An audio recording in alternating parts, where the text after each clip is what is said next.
Hello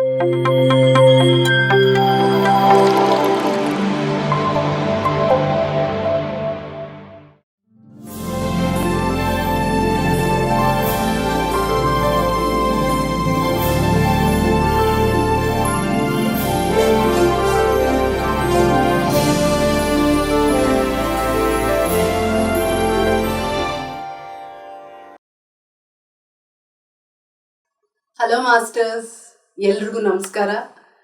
PMC Kannada ವಾಹಿನಿಯ ಸ್ವಾಧ್ಯಾಯ ಯೋಗದ ಸೀತಾಯಣ ಪ್ರಯಾಣಕ್ಕೆ ನಿಮ್ಗೆಲ್ರಿಗೂ ಸ್ವಾಗತ, ಸುಸ್ವಾಗತ.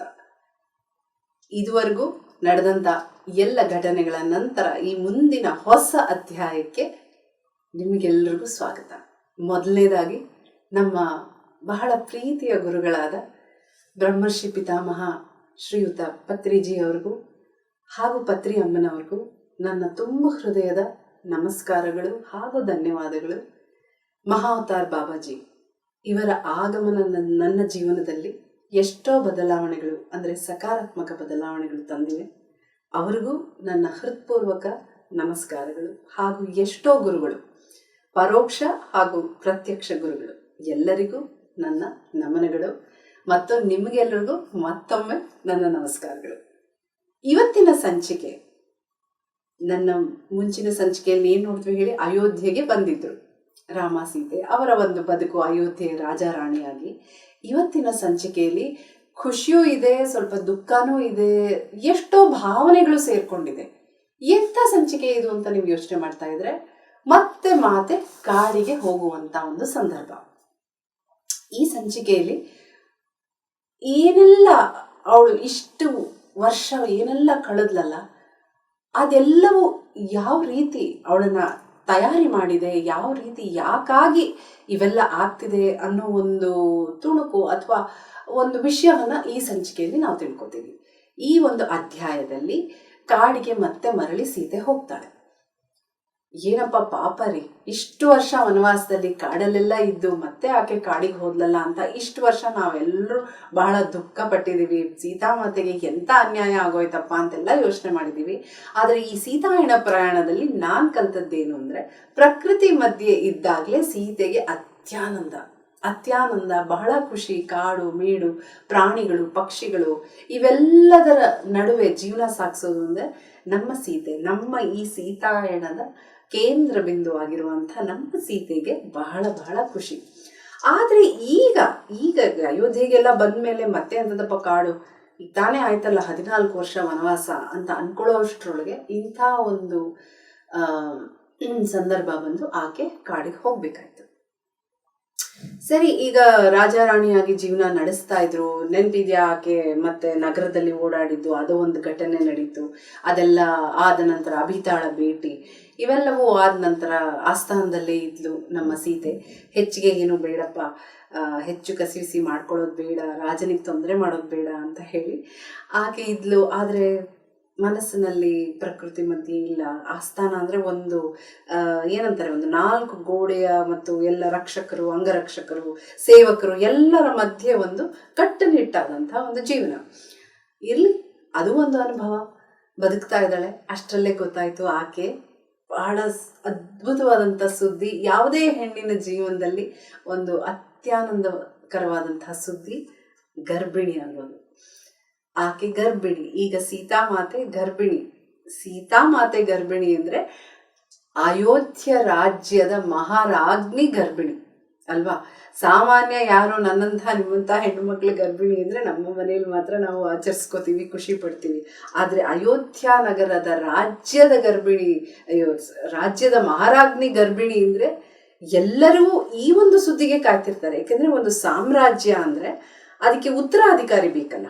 ಆ ಸಾಮ್ರಾಜ್ಯವನ್ನು ಮುನ್ನಡೆಸ್ಕೊಂಡು ಹೋಗುವಂತ ಒಬ್ಬ ರಾಜಕುಮಾರ ಬೇಕು, ಒಬ್ಬ ರಾಜ ಬೇಕು.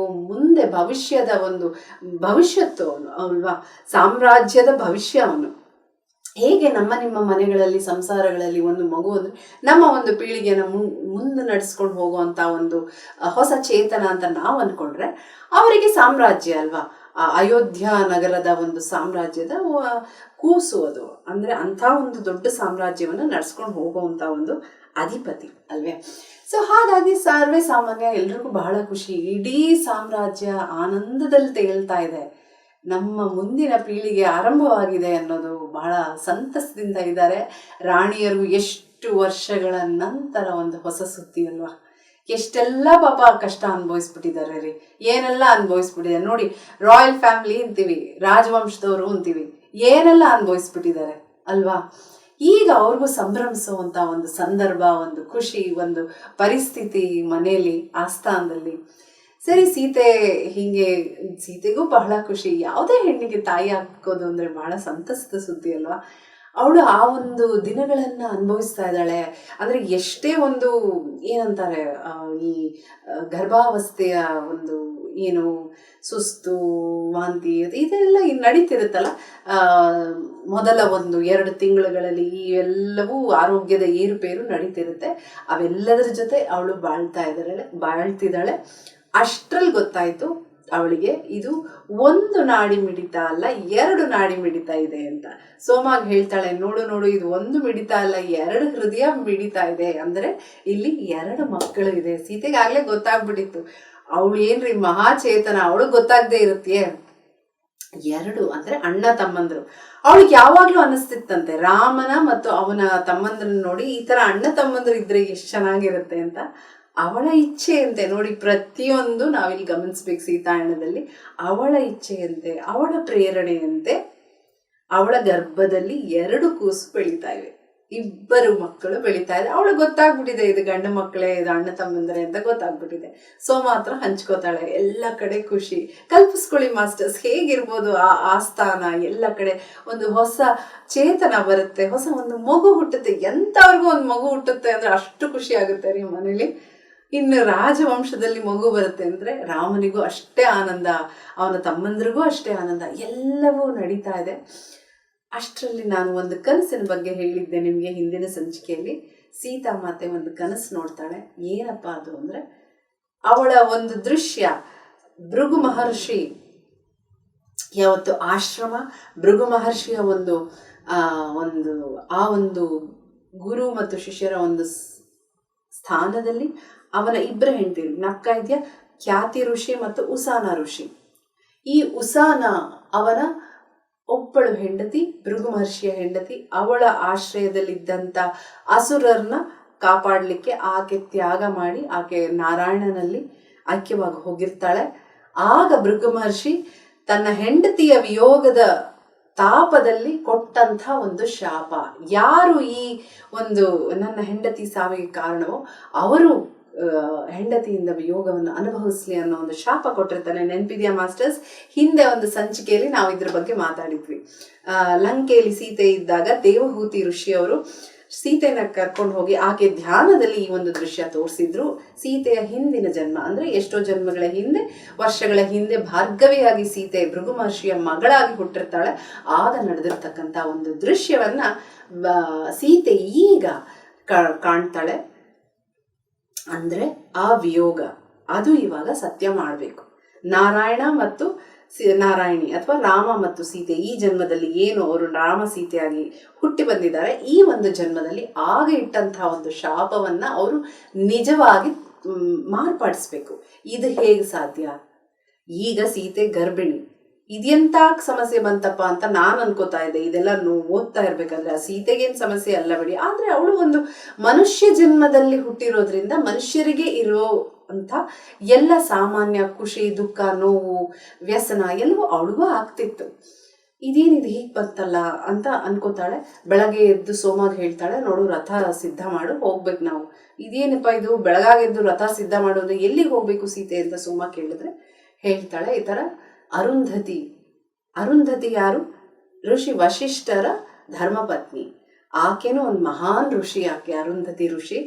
ನಾನು ಈ ಸೀತಾಯಣದಲ್ಲಿ ಎಲ್ಲರನ್ನು ಋಷಿಯಾಗಿ ಸಂಬೋಧಿಸ್ತೀನಿ, ಏಕೆಂದ್ರೆ ಈ ಪುಸ್ತಕದಲ್ಲಿ ಹಾಗೆ ಕೊಟ್ಟಿದೆ. ಅಷ್ಟೇ ಅಲ್ಲ, ನನಗೆ ಈ ಪುಸ್ತಕದ ಒಂದು ಪ್ರಯಾಣದಲ್ಲಿ ಅರ್ಥವಾಗಿರುವಂಥದ್ದು ಮಹಿಳೆಯರು ಆಗ ಎಂಥ ಒಂದು ಮಹತ್ವ ಪಾತ್ರವನ್ನ ಈ ಸೃಷ್ಟಿಯ ಒಂದು ಚಲನೆಗಾಗಿ ಎಷ್ಟು ಭಾಗವಹಿಸಿದ್ದಾರೆ ಅನ್ನೋದು ನನಗೆ ಈ ಸೀತಾಯಣ ಪ್ರಯಾಣದಲ್ಲಿ ಬಹಳಷ್ಟು ಅರ್ಥ ಆಗಿದೆ. ಆ ಪುಸ್ತಕದಂತೆ ನಾನು ಅವರನ್ನ ಋಷಿಗಳಾಗಿ ಸಂಬೋಧಿಸ್ತೀನಿ. ಅಂತ ಮಹಾನ್ ಆತ್ಮರವರೆಲ್ಲ. ಹಾಗಾಗಿ ಆ ಒಂದು ಬೆಳಗ್ಗೆ ಸೀತೆ ಹೇಳ್ತಾಳೆ, ನಡಿ ನಡಿ ಋಷಿ ಅರುಂಧತಿನ ಭೇಟಿ ಮಾಡಬೇಕು ಅಂತ. ಸರಿ, ಬರ್ತಾರೆ, ಬೇಗ ಬೇಗ ಬರ್ತಾರೆ. ಆಗ್ಲೇ ಋಷಿ ಅರುಂಧತಿ ಗೊತ್ತಿರುತ್ತೆ ಸೀತೆ ಬರ್ತಾಳೆ ಅಂತ, ಬಾಗಿಲಲ್ಲಿ ಕಾಯ್ತಿರ್ತಾಳೆ. ಅವಳು ಮಾತ್ರ ಅಲ್ಲ, ಅವಳ ಜೊತೆ ಇದ್ದಂತ ಖ್ಯಾತಿ ಋಷಿಗೂ ಅರುಂಧತಿ ಋಷಿಗೂ ಏನೆಲ್ಲ ಸಂಬಂಧ ಅಂತ ಈಗಾಗಲೇ ನಾವು ಮುಂಚೆ ಒಂದು ಸಂಚಿಕೆಯಲ್ಲಿ ತಿಳ್ಕೊಂಡ್ಬಿಟ್ಟಿದೀವಿ. ನಾನು ಮತ್ತೆ ಅದು ಮರುಕಳಿಸೋದಕ್ಕೆ ಹೋಗೋದಿಲ್ಲ.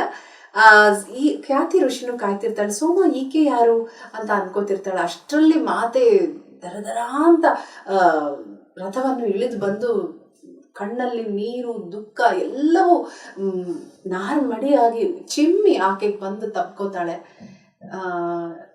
ಏನೆಲ್ಲ ದುಃಖ ಎಲ್ಲ ಆಕೆ ಮುಖದಲ್ಲೇ ಕಾಣ್ತಾ ಇದೆ. ಸೋಮಾಗ ಏನೂ ಅರ್ಥ ಆಗ್ತಾ ಇಲ್ಲ, ಏನಪ್ಪ ನಡೀತಾ ಇದೆ ಇದು, ಈಕೆ ಯಾರು, ಈಕೆ ಅರುಂಧತಿ ಜೊತೆ ಇರೋರು ಯಾರು, ಸೀದೆ ಯಾಕೆ ಹಿಂಗ್ ಬಂದು ತಪ್ಕೊಂಡ್ಲು ಅಂತೆಲ್ಲ.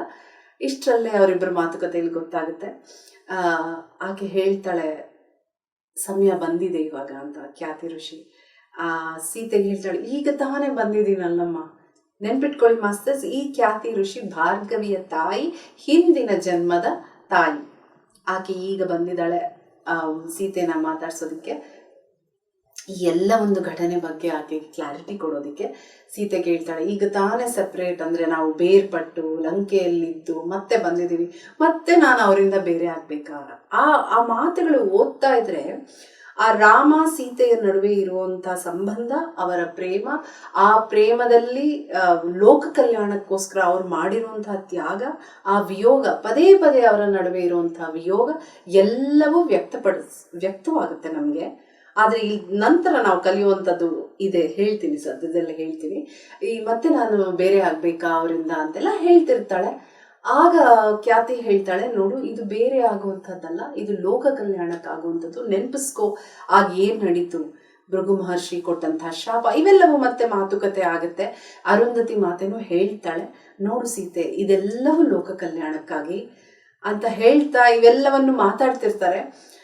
ನೋವು ಸೀತೆ ಎದೆಯಲ್ಲಿ ಕಾಡ್ತಿದ್ರು. ಈ ಇಬ್ಬರು ಹೆಣ್ಣು ಮಕ್ಕಳು ಅಂದ್ರೆ ಈ ಇಬ್ಬರು ಮಹಾನ್ ಮಹಿಳೆಯರನ್ನ ಎದುರು ನಿಂತು ಆಕೆ ನೋಡ್ತಿರ್ಬೇಕಾದ್ರೆ ಒಂದು ಮಾತು ಸೀತೆಗೆ ಅನ್ಸುತ್ತಂತೆ, ನಾನು ಮತ್ತೆ ರಾಮನಿಂದ ಬೇರೆ ಆಗ್ಬೇಕು ಅನ್ನೋ ದುಃಖದಲ್ಲಿ ಈ ರೀತಿ ವ್ಯಥೆ ಪಡ್ತಾ ಇದ್ದೀನಲ್ಲ, ಈ ನನ್ನ ಮುಂದೆ ನಿಂತಿರುವಂತ ಈ ಮಹಾನ್ ಋಷಿಗಳು ಅಥವಾ ಮಹಿಳೆಯರು ಏನೆಲ್ಲ ಅನುಭವಿಸ್ಬಿಟ್ಟಿದ್ದಾರೆ ಜೀವನದಲ್ಲಿ ಅಂತ ಅನ್ಕೋತಾಳಂತೆ. ಏನೆಲ್ಲ ಅನುಭವಿಸಿದ್ದಾರೆ? ಅರುಂಧತಿ ಮಾತೆ, ಇದು ಬಹಳ ವರ್ಷಗಳ ಹಿಂದಿನ ಕಥೆ. ಅವ್ರ ಹತ್ರ ಒಂದು ಅದ್ಭುತವಾದಂತ ಕಾಮಧೇನು ಇತ್ತು. ಇದೆಲ್ಲ ಎಷ್ಟೋ ವರ್ಷಗಳ ಹಿಂದೆ ನಡೆದಿರುವಂತ ಒಂದು ವಿಷಯ. ಆ ಕಾಮಧೇನು ಪಡೆಯೋದಿಕ್ಕೆ ವಿಶ್ವಾಮಿತ್ರ ಬಂದದ್ದು, ಇಲ್ಲಿ ವಶಿಷ್ಠರಿಗೂ ವಿಶ್ವಾಮಿತ್ರರಿಗೂ ಆದಂತ ಯುದ್ಧದ ಬಗ್ಗೆ.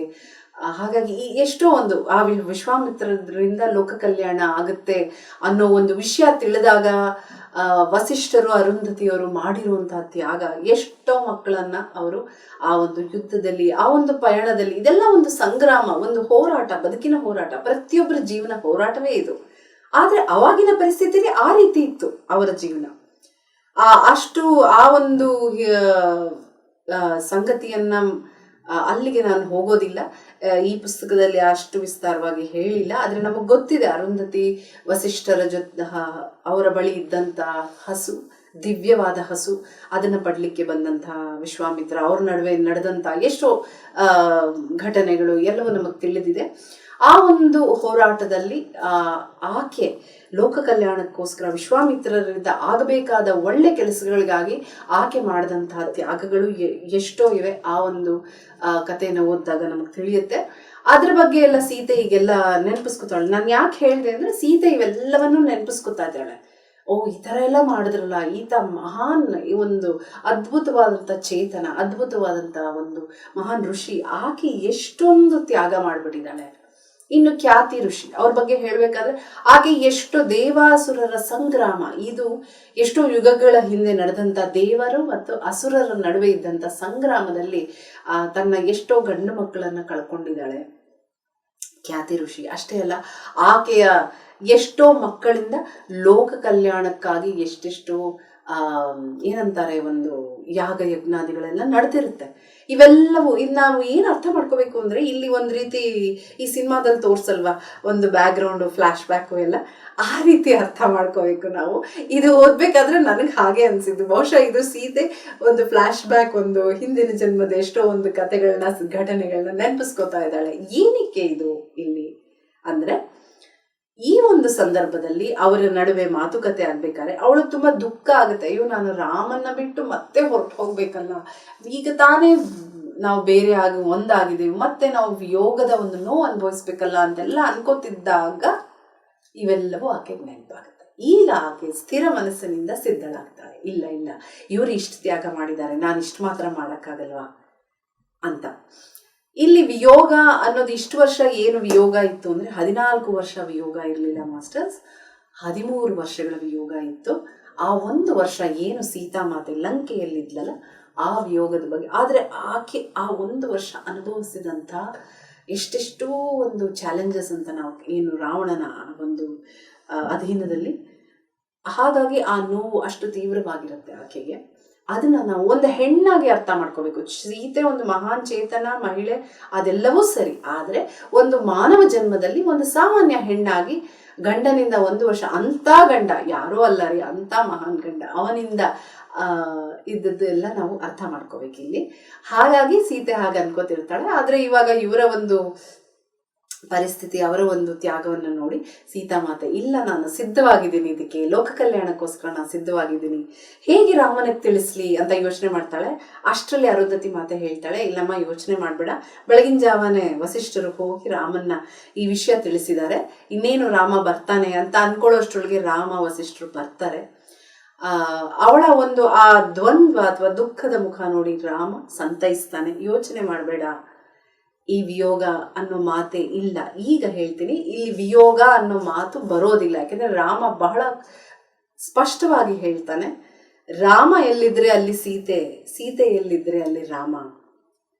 ಹಾಗಾಗಿ ನಮ್ಮ ನಡುವೆ ವಿಯೋಗದ ಪ್ರಶ್ನೆಯೇ ಇಲ್ಲ. ಇದು ಒಂದು ಜನರಿಗೆ ಕಾಣುವಂಥದ್ದಿರ್ಬೋದು. ಅಂದ್ರೆ ಇವಾಗ ಮಾನವ ಜನ್ಮಕ್ಕೆ ಇವರು ಗಂಡ ಎಲ್ಲಿದ್ದಾನೆ, ಹೆಂಡತಿ ಇಲ್ಲಿದ್ದಾಳೆ ಅನ್ನೋ ಒಂದು ಬೇರೆ ಆಗಿ ಜೀವನ ಮಾಡ್ತಿದ್ದಾರೆ ಅಂತ ನಮಗೆ ಕಾಣಿಸ್ಬೋದು ಸಮಾಜ ದೃಷ್ಟಿಗೆ. ಆದರೆ ಇಲ್ಲಿ ಆದರೆ ಅನ್ನೋದು ಬಹಳ ಮಹತ್ವದ ಮಾಸ್ಟರ್ಸ್. ಯಾಕಂದ್ರೆ ರಾಮ ಹೇಳ್ತಾನೆ, ಸಮಾಜಕ್ಕೆ ನಾವು ತೋರಿಸ್ಬೇಕು, ನಾವು ನಿರೂಪಿಸ್ಬೇಕು, ನಾವು ಬೇರೆ ಅಲ್ಲ, ನಾವು ಒಂದೇ, ಎಲ್ಲೇ ಇದ್ರೂ ನಾವು ಒಂದೇ. ಇಲ್ಲಿ ಒಂದು ಸಮಾಜಕ್ಕೆ ತೋರಿಸುವಂತ ಒಂದು ವಿಷಯ ಆದ್ರೆ, ಇನ್ನೊಂದು ವಿಷಯ ಏನು ಅಂದ್ರೆ, ಈ ಒಂದು ಲೌಕಿಕ ಬದುಕಿನ ಮೇಲೆ ಒಂದು ಸ್ತರ ಅಂದ್ರೆ ಪ್ರಜ್ಞಾಶಕ್ತಿಯನ್ನ ಏರ್ಸ್ಕೊಂಡಾಗ ಯಾರು ಯಾರನ್ನ ಬಿಟ್ಟು ಇರುವಂತಹ ಪರಿಸ್ಥಿತಿ ಇಲ್ಲ. ಇದು ಹೆಂಗೆ ಸಾಧ್ಯ ಅಂತಂದ್ರೆ, ಅದಕ್ಕೆ ಇಲ್ಲಿ ಆ ಕೆಲಸಕ್ಕೆ ಅಲ್ವಾ ರಾಮ ಸೀತೆ ಹುಟ್ಟಿದ್ದು, ಪ್ರೇಮವನ್ನ ಪಸರಿಸೋದು. ಈ ಭೂಮಿಯಲ್ಲಿ ಮಾನವ ಕುಲಕ್ಕೆ ಪ್ರೇಮ ಅನ್ನೋ ಒಂದು ಪಾಠ ಕಲಿಸ್ಲಿಕ್ಕೆ ಅಲ್ವೇ ಈ 2 ಚೇತನಗಳು ಮಾನವ ಜನ್ಮ ಎತ್ತಿತ್ತು. ಅದನ್ನೇ ರಾಮ ಇಲ್ಲಿ ಒತ್ತಿ ಒತ್ತಿ ಹೇಳ್ತಾ ಇದ್ದಾನೆ. ಇಲ್ಲಿ ನಾವಿಬ್ರು ಬೇರೆ ಆಗೋ ಮಾತೇ ಇಲ್ಲ. ಸೀತೆ, ನಮ್ಮ ನಡುವೆ ಇರುವಂತಹ ಪ್ರೇಮ ಏನಿದೆ ಅದು ಸದಾ ನಮ್ಮನ್ನ ಒಬ್ಬರಿಂದ ಒಬ್ಬರಿಗೆ ಜೋಡಿಸಿಯೇ ಇರುತ್ತೆ, ಜೊತೆಯಲ್ಲಿಯೇ ಇರುತ್ತೆ. ಅದನ್ನ ನಾವು ಇದು ಒಂದು ಮಾಡ್ಬೇಕಾಗತ್ತೆ. ಲೌಕಿಕವಾಗಿ ನೀನು ಕಾಡಲ್ಲಿರ್ಬೇಕು, ನಾನು ಆ ಸ್ಥಾನದಲ್ಲಿರ್ಬೇಕು, ಯಾಕೆಂದ್ರೆ ಲೋಕ ಕಲ್ಯಾಣಕ್ಕಾಗಿ ಅಂತ ಹೇಳ್ತಾನೆ. ಆಯ್ತು, ಎಷ್ಟೋ ಮಾತುಕತೆಗಳು ಗೊತ್ತಲ್ಲ, 1 4 ಜನ ಸೇರಿದ್ರೆ ಎಷ್ಟು ಮಾತುಕತೆಗಳೆಲ್ಲ ನಡೀತಾ ಇರುತ್ತೆ, ಎಲ್ಲ ಮಾತಾಡ್ತಿರ್ತಾರೆ. ಅಷ್ಟರಲ್ಲಿ ಎಲ್ಲ ಗುರುಕುಲದವರೆಲ್ಲ ಬರ್ತಾರೆ, ಎಲ್ಲರಿಗೂ ಗೊತ್ತಾಗುತ್ತೆ ವಿಷಯಗಳು. ಸೋಮಾಗಂತೂ ಬಹಳನೇ ದುಃಖ, ಇವೆಲ್ಲ ನಡೀತಿದೆ, ಅವಳು ನೋಡ್ತಿದ್ದಾಳೆ, ಮತ್ತೆ ಕಾಡಿಗೆ ಹೋಗ್ತಾರ, ಏನಿದು ಏನೇನೋ ಅವಳಲ್ಲಿ ಪ್ರಶ್ನೆಗಳು 100 ಮಾತೆಗೆ ಗೊತ್ತಾಗ್ತಾ ಇದೆ. ಸೋಮ ಬಹಳ ವಿಚಲಿತವಾಗ್ತಾ ಇದ್ದಾಳೆ ಅಂತ. ಎಲ್ಲವೂ ನಡೀತಿರುತ್ತೆ, ಎಲ್ಲ ಮಾತುಕತೆ ಆಗ್ತಿರುತ್ತೆ. ನಂತರ ಎಲ್ಲರೂ ಒಳಗೆ ಹೋಗಿ ಮತ್ತೆ ಈ ಕೂಲಂಕುಷವಾಗಿ ಇದೆಲ್ಲ ಹೇಗೆ ಮಾಡಬೇಕು ಅನ್ನೋದೆಲ್ಲ ಮಾತಾಡ್ತಿರ್ತಾರೆ. ಖ್ಯಾತಿ ಋಷಿ, ನಾವು ಇಲ್ಲಿ ಒಂದು ಗಮನಿಸ್ಬೇಕು, ಖ್ಯಾತಿ ಋಷಿ ಮತ್ತೆ ಜ್ಞಾಪಿಸ್ತಾಳೆ ನಮ್ಮ ಸೀತೆಗೆ, ನಮ್ಮ ಈ ಕಥೆಯ ನಾಯಕಿಗೆ, ಈ ಸೀತೆಗೆ ಜ್ಞಾಪಿಸ್ತಾಳೆ. ಏನು, ಕೆಲವು ದಿನಗಳ ಹಿಂದೆ ನೀನು ಈಗ ಗರ್ಭಿಣಿ ಅಲ್ವೇ, ಕೆಲವು ದಿನಗಳ ಹಿಂದೆ ನೀನು ಎಷ್ಟು ಆಸೆ ಪಡ್ತಾ ಇದ್ದೆ, ಕಾಡಲ್ಲಿ ಹೋಗಿರ್ಬೇಕು, ನನ್ನ ಮಕ್ಕಳಿಗೆ ಕಾಡಿನ ಒಂದು ಪ್ರಪಂಚದ ಪರಿಚಯ ಮಾಡಿಸ್ಬೇಕು, ಎಲ್ಲ ಜೀವಿಗಳು, ಪ್ರಾಣಿ ಪಕ್ಷಿ ಇವುಗಳ ಮಧ್ಯೆ ನನ್ನ ಮಕ್ಕಳು ಬೆಳಿಬೇಕು ಅನ್ನೋ ಆಸೆ ಪಡ್ತಿರ್ಲಿಲ್ವೇ ಸೀತೆ? ನೋಡು, ನಿನ್ನ ಆಸೆ ಈಡೇರ್ತಾ ಇದೆ ಅಂತ. ಇದು ಸೋಮ ಕೇಳಿದಾಗ ಆಶ್ಚರ್ಯ ಆಗುತ್ತೆ. ಅರೆ, ಆ ಸ್ಥಾನದಲ್ಲಿ ನಾವಿಬ್ರು, ಅಂದ್ರೆ ಸೋಮ ಜೊತೆ ಮಾತಾಡ್ತಿರ್ತಾಳೆ ಸೀತೆ, ಖ್ಯಾತಿ ಋಷಿಗೆ ಹೆಂಗೆ ಗೊತ್ತಾಯ್ತು ಅನ್ನೋದು ಆಶ್ಚರ್ಯ ಆಗುತ್ತೆ ಸುಮ್ಮಾಗೆ. ಇದು ಸೀತೆಯ ಇಚ್ಛೆ, ಕಾಡಿನಲ್ಲಿ ತನ್ನ ಮಕ್ಕಳನ್ನ ಪೋಷಿಸ್ಬೇಕು, ಬೆಳೆಸ್ಬೇಕು ಅನ್ನೋ ಒಂದು ಇಚ್ಛೆ. ಈ ರೀತಿ ಇದು ಹೇಗೆ ಹೀಗಾಯ್ತು ಅಂದ್ರೆ, ಖ್ಯಾತಿ ಋಷಿ ಆ ಭೃಗು ಮಹರ್ಷಿ ಶಾಪ ಕೊಟ್ಟಾಗ ಖ್ಯಾತಿ ಋಷಿ ತನ್ನ ಶಕ್ತಿಯಿಂದ, ತನ್ನ ಆಧ್ಯಾತ್ಮ ಅಥವಾ ತಪಸ್ಸಿನ ಶಕ್ತಿಯಿಂದ ಆ ಒಂದು ಶಾಪದ ಒಂದು ತಾಪವನ್ನ ಕಮ್ಮಿ ಮಾಡಿರ್ತಾಳೆ. ಇದೆಲ್ಲವೂ ಹೇಗೆ ಏನು ಅನ್ನೋದನ್ನ ಆ ಒಂದು ಸ್ತರದ ಘಟನೆಗಳನ್ನ ಓದಿದಾಗ ತಿಳಿಯುತ್ತೆ. ಅದು ಇಲ್ಲಿ ಇದ್ರ ಬಗ್ಗೆ ಎಲ್ಲ ವಿಶ್ಲೇಷಣೆ ಇಲ್ಲ. ಆದ್ರೆ ಇಷ್ಟು ನಾವು ಅರ್ಥ ಮಾಡ್ಕೋಬೇಕು, ಭೃಗು ಮಹರ್ಷಿಯ ಶಾಪದ ತಾಪವನ್ನ ಖ್ಯಾತಿ ಋಷಿ ಕಮ್ಮಿ ಮಾಡಿರ್ತಾಳೆ ತನ್ನ ಒಂದು ತಪಶಕ್ತಿಯಿಂದ. ಹಾಗಾಗಿ ಅಷ್ಟು ಇಲ್ಲಿ ನಾವು ಅರ್ಥ ಮಾಡ್ಕೊಳ್ಳಿ. ಆ ಒಂದು ಪ್ರಭಾವದಿಂದಲೇ ಇಲ್ಲಿ ಮತ್ತೆ ಮತ್ತೆ ಹೇಳ್ತಾಳೆ, ಈ ವಿಯೋಗ ತುಂಬಾ ದಿನ ಇರೋದಿಲ್ಲ, ಆದ್ರೆ ಲೋಕ ಕಲ್ಯಾಣಕ್ಕಾಗಿ, ನಿನ್ನ ಮಕ್ಕಳ ಒಳಿತಿಗಾಗಿ ನೀನು ಇದು ಮಾಡ್ಬೇಕಾಗತ್ತೆ. ಹಾಗೆ ನೀನು ನಾರಾಯಣ ಇಬ್ರು ಇದನ್ನ ಆಯೋಜಿಸ್ಕೊಂಡೇ ಈ ಜನ್ಮ ಎತ್ತಿದ್ದೀರಾ. ಈ ಒಂದು ಸಂದರ್ಭದಲ್ಲಿ ಇದು ಹೀಗೆ ನಡಿಬೇಕು ಅಂತಲೇ ನಿಮ್ಮ ಪ್ಲಾನ್ ಇದು ಅಂತ ಹೇಳ್ತಾಳೆ. ಇದೆಲ್ಲವೂ ನಡೆಯುತ್ತೆ ಮಾಸ್ಟರ್ಸ್. ಇವೆಲ್ಲದರ ನಡುವೆ ರಾಮ ಸೀತೆ ಇವರೆಲ್ಲರ ಡಿಸ್ಕಷನ್ ಅಂತ ಏನು ಹೇಳ್ತೀವಿ ಗುರುಕುಲದಲ್ಲಿ, ವಸಿಷ್ಠರ ಗುರುಕುಲದಲ್ಲಿ ನಡೆಯುತ್ತೆ. ಇಷ್ಟರಲ್ಲಿ ಖ್ಯಾತಿ ರಾಮ ಬಂದಾಗ ಹೇಳ್ತಾನೆ, ನೋಡು ನಿನ್ನ ಮನಸ್ಸು ತಾಯಿ ಅಲ್ವಾ, ನನ್ನ ಮಗಳಿಗೆ ಗಂಡ ಶಾಪ ಕೊಟ್ರೆ ಆತ, ಎಷ್ಟೇ ಗಂಡ ಹೆಂಡತಿ ಇದ್ರು ಮಕ್ಕಳಿಗೆ ಏನಾದ್ರೂ ತೊಂದರೆ ಬಂದಾಗ ತಾಯಿಗೆ ಆಗೋ ನೋವು ಯಾರಿಗೂ ಆಗಲ್ಲ ರೀ. ಆ ತಾಯ್ತನ ಅನ್ನೋದು ಹಾಗೆ ಮಾಡುತ್ತೆ. ಆಗ ರಾಮ ಹೇಳ್ತಾನೆ ಖ್ಯಾತಿ ಋಷಿಗೆ, ಇನ್ನು ಸಾಕು, ನೀವೇನು ನೋವು ಸಿಟ್ಟು ಭೃಗು ಮಹರ್ಷಿಯ ಮೇಲೆ ಇಟ್ಕೊಂಡಿದ್ದೀರ, ದಯವಿಟ್ಟು ಇದು ಕಮ್ಮಿ ಮಾಡಿ. ಯಾಕೆ ಅಂದ್ರೆ ಇದರಿಂದ ಆತ ಸದ್ಗತಿ ಹೊಂದೋದಿಲ್ಲ, ನಿಮಗೂ ಅವರಿಗೂ ಮುಂದಿನ ಪ್ರಯಾಣ ಬಹಳ ಕಷ್ಟ ಆಗುತ್ತೆ. ಯಾಕಂದ್ರೆ ಭೃಗು ಮಹರ್ಷಿ ಬಹಳ ನೋವಲ್ಲಿ ಪಶ್ಚಾತ್ತಾಪದಲ್ಲಿ ಬೇಯ್ತಿದ್ದಾರೆ ಅಂತ ಹೇಳ್ತಾ ಹೇಳ್ತಾ ಆಕೆಯ ಹಣೆಯನ್ನ ಶ್ರೀರಾಮಚಂದ್ರ ಮುಟ್ತಾನಂತೆ, ಖ್ಯಾತಿ ಋಷಿಯ ಹಣೆಯನ್ನ. ಆಗ ಮುಟ್ಟಿದಾಗ ಅವನ ಪ್ರಭಾವದಿಂದ ಆಕೆಯ ಸಿಟ್ಟು ಅಥವಾ ಆಕೆಯ ನೋವು ತಾಪ ಕಮ್ಮಿ ಆಗುತ್ತೆ. ಖ್ಯಾತಿ ಋಷಿ ಹೇಳ್ತಾರೆ, ಇನ್ನ ರಾಮಚಂದ್ರ ನಾನು ಹೊರಟೆಪ್ಪ, ಕಾಡಲ್ಲಿ ಹೋಗಿ ನಾನು ಧ್ಯಾನ ಮಾಡ್ತಾ ಮಾಡ್ತಾ ಈ ದೇಹ ತ್ಯಾಗ ಮಾಡ್ತೀನಿ ಅಂತ ಹೇಳ್ಬಿಟ್ಟು ಖ್ಯಾತಿ ಋಷಿ ಹೊರಡ್ತಾರೆ. ಇನ್ನೆಲ್ಲ ಆಶ್ರಮದಲ್ಲಿ ಸಾಕಷ್ಟು ಹೇಗೆ ಇದನ್ನೆಲ್ಲ ಕಾರ್ಯರೂಪಕ್ಕೆ ತರಬೇಕು ಅನ್ನೋ ಚರ್ಚೆಗಳು ನಡೀತಾ ಇರುತ್ತೆ. ಅಷ್ಟರಲ್ಲಿ ನಮ್ಮ ಸೋಮ ಅವರು ಅಲ್ಲಿರುವಂತಹ ಗುರುಕುಲ ವಾಸಿಗಳಿಗೆ, ಮಕ್ಕಳಿಗೆ, ವಿದ್ಯಾರ್ಥಿಗಳಿಗೆಲ್ಲ ಅಡಿಗೆ ಏರ್ಪಾಟ್ ಮಾಡಿ ಎಲ್ರಿಗೂ ಬಡಿಸ್ತಿರ್ತಾಳೆ. ಇದೆಲ್ಲವೂ ನಡೀತಿರುತ್ತೆ. ಇದೆಲ್ಲವನ್ನ ನಂತರ ಆಸ್ಥಾನಕ್ಕೆ ಬರ್ತಾರೆ. ಕೆಲವು ದಿನಗಳು, ತಿಂಗಳುಗಳು ಕಳೆಯುತ್ತೆ. ಈಗ ಸೀತಾ ಮಾತೆ ತುಂಬಾ ಗರ್ಭಿಣಿ, ಅಂದ್ರೆ ಬಹುಶಃ ಒಂದು 7-8 ತಿಂಗಳ ಗರ್ಭಿಣಿ ಇರಬಹುದು. ಒಂದು ದಿನ ಆಕೆಯ ಕಾಲನ್ನ ಸೋಮ ಹಿಸುಕ್ತಾ ಇರ್ಬೇಕಾದ್ರೆ ರಾಮ ಬರ್ತಾನೆ. ಅವರ ಮಾತುಕತೆಯಲ್ಲಿ ಗೊತ್ತಾಗುತ್ತೆ, ಈಗ ಸಮಯ ಆಗಿದೆ. ರಾಮಚಂದ್ರನಿಗೆ ಸೀತೆ ಹೇಳ್ತಾಳೆ, ನೋಡಿ ಈಗ ಸಮಯ ಬಂದಿದೆ, ನಾನು ಹೊರಡಬೇಕು ಕಾಡಿಗೆ. ಅಂದ್ರೆ ಇಲ್ಲಿ ನೀವು ಅರ್ಥ ಮಾಡ್ಕೋಬೇಕಾಗಿ ಏನು ಅಂದ್ರೆ, ಆಕೆಗೆ ತಿಳಿದಾಗ ಈ ಏನು ಅರುಂಧತಿ ಖ್ಯಾತಿ ನಡುವೆ ಏನು ಡಿಸ್ಕಷನ್ ಅಥವಾ ಮಾತುಕತೆ ನಡೀತಲ್ಲ, ಅಲ್ಲಿಂದ ಆ ಘಟನೆಯಿಂದ ಈ ಹಂತಕ್ಕೆ ಕೆಲವು ತಿಂಗಳು ಆಗಿದೆ. ಅದು ಅವಳ ಗರ್ಭಾವಸ್ಥೆಯ ಒಂದು ಇನಿಷಿಯಲ್ ಸ್ಟೇಜ್ ಅಥವಾ ಆರಂಭಿಕ ದಿನಗಳು. ಆದ್ರೆ ಈಗ ಆಕೆ ತುಂಬು ಗರ್ಭಿಣಿ. ಹೇಳ್ತಿದ್ದಾಳೆ ರಾಮನ್ಗೆ, ಲಕ್ಷ್ಮಣನ್ ಕರೆಸಿ ನನ್ನ ಹೋಗಿ ಕಾಡಿನಲ್ಲಿ ಆಶ್ರಮದಲ್ಲಿ ಬಿಟ್ಟು ಬರ್ಲಿ ಅಂತ ಹೇಳ್ತಿರ್ತಾಳೆ. ನಮ್ಮ ಸೋಮ ತುಂಬಾ ದುಃಖದಲ್ಲಿ, ಇನ್ನ ನಾನು ಸೀತಾಮಾತೆಯಿಂದ ಬೇರೆ ಆದ್ರೆ ನಾನಿನ್ನು ಬದುಕೋದಿಲ್ಲ, ನಾನು ಈ ದೇಹ ತ್ಯಾಗ ಮಾಡ್ಬಿಡ್ತೀನಿ ಅನ್ನೋ ಒಂದು ವಿಚಲಿತ ಮನಸ್ಸಿನಲ್ಲಿ ಇರ್ತಾಳೆ. ಯಾಕೆಂದ್ರೆ ಅವತ್ತಿಂದ ಇವತ್ತವರೆಗೂ, ಯಾಕಂದ್ರೆ ಅರುಂಧತಿ ಆಶ್ರಮದಲ್ಲೂ ಕೇಳಿಸ್ಕೊಂಡಿರ್ತಾಳೆ ಅಲ್ಲೆಲ್ಲ, ಆ ಎಲ್ಲ ನೋವು ಹೆಪ್ಪುಗಟ್ಟು ಬಿಟ್ಟಿರುತ್ತೆ ಸೋಮಗೆ. ಈಗ ಹೊರಡೋ ಅಂತ ಸಮಯ ಬಂದ್ಬಿಡ್ತು ಅಂದ್ರೆ ಅವಳು ದುಃಖಕ್ಕೆ ಪಾರ್ವೇ ಇಲ್ಲ. ಆಗ ಸೀತೆ ಸಂತೈಸ್ತಾಳೆ, ಇನ್ನು ನೀನು ನನ್ನಿಂದ ಬೇರೆ ಆಗಲ್ಲ, ನೀನು ನನ್ನ ಜೊತೆ ಬರಬೇಕು, ನನ್ನ ಮಕ್ಕಳ ಏನು ಹೆರಿಗೆ ಬೆಳವಣಿಗೆ ಎಲ್ಲ ಇದೆ, ಇವೆಲ್ಲವನ್ನು ನೀನು ನಿಭಾಯಿಸ್ಬೇಕು ಅಂತ ಹೇಳ್ತಾಳೆ. ಸೋಮಗೆ ಹಬ್ಬ ಸದ್ಯ ಇನ್ನು ಮಾತೆಯಿಂದ ಬೇರೆ ಆಗೋ ಮಾತಿಲ್ವಲ್ಲ ಅಂತ ಬಹಳ ಖುಷಿ ಆಗುತ್ತೆ. ಎಲ್ಲರೂ ಇನ್ನು ಕಾಡಿಗೆ ಪ್ರಯಾಣ ಬೆಳೆಸ್ತಾರೆ. ಈ ಸಂಚಿಕೆಯಲ್ಲಿ ಇಷ್ಟೇ ಮಾಸ್ಟರ್ಸ್, ಇವೆಲ್ಲವೂ ನಡೆದಿದೆ. ಈಗ ಇದರ ನಂತರ ಸಂಚಿಕೆಗಳಲ್ಲಿ, ಅಧ್ಯಾಯಗಳಲ್ಲಿ ನಾವು ಏನು ಲವಕುಶರ ಆಗಮನ, ಮಕ್ಕಳ ಆಗಮನ, ಆ ಜೀವನ ಹೇಗಿರುತ್ತೆ, ಆ ಪುಟ್ಟ ಮಕ್ಕಳು, ಆ ಬದುಕು, ಸೀತಾಮಾತೆ ಇಷ್ಟು ದಿನ ಏನಾಯ್ತು, ರಾಜಕುಮಾರಿ ಆಯ್ತು, ರಾಮನ ಪತ್ನಿ ಆಯ್ತು, ಸಾಮ್ರಾಜ್ಞಿ ಆಯ್ತು, ಮಹಾರಾಣಿ ಆಯ್ತು, ಸೋಮಳ ಮಾತೆ ಆಯ್ತು. ಆದ್ರೆ ಈಗ ಅವಳೇ ತಾಯಿ ಆಗ್ತಾ ಇದ್ದಾಳೆ. ತಾಯಿತನದ ಒಂದು ಹೊಸ ಅಧ್ಯಾಯಕ್ಕೆ ನಾವು ಕಾಲಿಡ್ತಾ ಇದ್ದೀವಿ. ಅದು ಮುಂದಿನ ಸಂಚಿಕೆಯಲ್ಲಿ ನೋಡೋಣ ಮಾಸ್ಟರ್ಸ್. ಇವತ್ತಿಗಿಷ್ಟೇ. ನಮ್ಮ PMC ಕನ್ನಡ ವಾಹಿನಿಯವರಿಗೆ ನನ್ನ ತುಂಬು ಹೃದಯದ ಧನ್ಯವಾದಗಳನ್ನ ತಿಳಿಸ್ತಾ, ಈ ಸಂಚಿಕೆಯನ್ನ ಮುಗಿಸ್ತಾ ಇದ್ದೀನಿ. ಮತ್ತೆ ಮುಂದಿನ ಸಂಚಿಕೆಯಲ್ಲಿ ನಿಮ್ ಜೊತೆ ಭೇಟಿ ಮಾಡ್ತೀನಿ. ಅಲ್ಲಿವರೆಗೂ ಎಲ್ರಿಗೂ ನಮಸ್ಕಾರ.